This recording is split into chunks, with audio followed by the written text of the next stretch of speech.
себе си щастливка. Разкажете ми за тая връзка, която ме държи жив на този свят, когато всичко ме дърпа назад. А те ме съдят, че мечтая безкрайно. Спокойно, утре ще си го получат двойно. Борбата продължава без да вярвам в нея.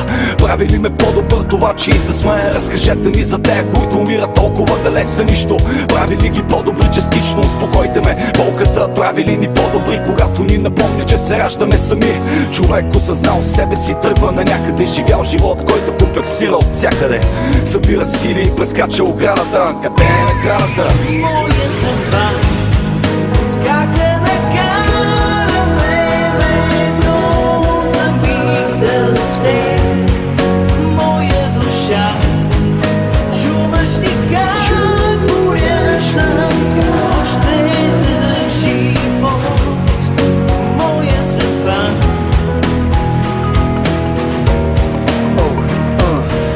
Къде отиваме, когато живота тласка? Не виждаме съдбата с ногти как по него драска. С очи големи, попиващи доброто, или по-добре сляп, отколкото да виждам злото.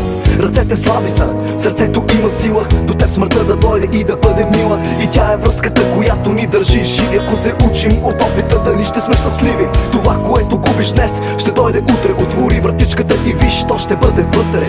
Страховете ни са бреме, но какво ще вземе от теб и мене, когато идва друго време? Когато тук е вече новото начало, а старото тяло отдавна е умряло. Огледай се наоколо, какво ще правиш, а дали ще се справиш? Моя съдба, как да накараме